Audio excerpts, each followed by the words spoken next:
তো আমি এখন আপনাদেরকে একটা ধারণা দিব, সেটা হচ্ছে একটা বিল্ডিংয়ের ছাদের শুরু থেকে শেষ পর্যন্ত শর্টলি বলবো। সেটা হচ্ছে আপনি যখন কোনো একটি ছাদ করতে যাবেন, প্রথমে কলাম করবেন। তো কলাম করার সময় অবশ্যই আপনাকে আপনার যে বিমের হাইট আছে, আমি আমার এই স্থাপনাকে ধরে যদি বলি, আমার এই বিমের হাইট ছিল 21 ইঞ্চি। তো আমাকে অবশ্যই কলাম কাস্টিং করার ক্ষেত্রে এই 21 ইঞ্চিকে বিবেচনায় নিয়ে করতে হবে।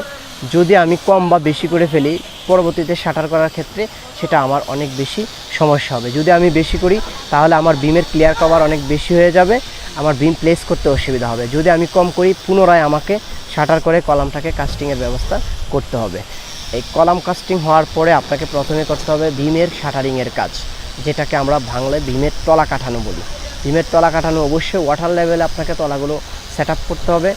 আর আপনার সাপোর্টগুলো যেগুলো বাঁশের খুঁটি, অবশ্যই 2 ফিট অন্তর অন্তর দিতে হবে।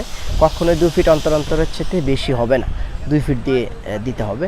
তারপরে আপনাকে তলা কাঠানো কমপ্লিট হলে বিমের হচ্ছে ডাসা, যেটাকে আমরা উডেন প্লাঙ্কেট সেট আপ করতে হবে, ডাসা কাটাতে হবে।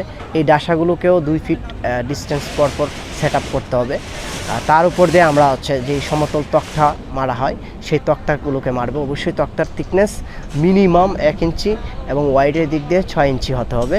তবে ব্যাটার হচ্ছে 1.5 ইঞ্চি দিয়ে করা, না হলে অন্ততপক্ষে 1 ইঞ্চি থিকনেস এবং 6 ইঞ্চি ওয়াইডের দিয়ে করতে হবে। এবং এর উপরে প্লেন শিট ইউজ করতে হবে।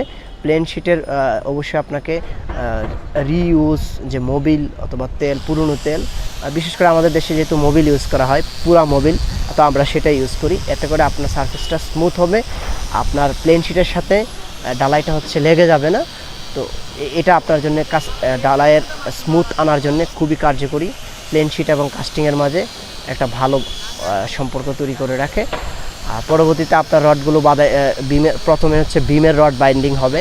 বিমের রড বাইন্ডিং হয়ে বিম প্লেস করার পর আপনার রডের বাইন্ডিং শুরু হবে। রডের প্রথমে হচ্ছে মেইন রড বাঁধতে হবে, তারপর হচ্ছে মেইন বাইন্ডার বাঁধতে হবে, তারপর ক্র্যাং উঠাতে হবে।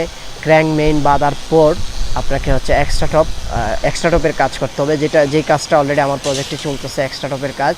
তো এক্সট্রা টপ শেষ, বাইন্ডিং শেষ হয়ে গেলে আপনি পুনরায় স্ল্যাবটাকে চেক করে নেবেন, আপনার ক্লিয়ার কভার ঠিকঠাক আছে কিনা, ব্লকগুলো ঠিক মতো দেওয়া হয়েছে কিনা। বিমের নিচে 1.5 ইঞ্চি ক্লিয়ার কভার, বিমের সাইডে 1.5 ইঞ্চি ক্লিয়ার কভার, স্ল্যাবের যে জালি আছে সেটার নিচে হচ্ছে 3-4 ইঞ্চি ক্লিয়ার কভার, স্ল্যাবের সাইড দিয়ে 1 ইঞ্চি ক্লিয়ার কভার এবং ছাদের উপরের অংশ হচ্ছে 1 ইঞ্চি ক্লিয়ার কভার করে এই কভারগুলো দেওয়া আছে কিনা এগুলো চেক করে পরবর্তীতে আপনি ঢালাইয়ের জন্য সিদ্ধান্ত নিতে পারেন। তো ভালো থাকবেন। এখানে ভুল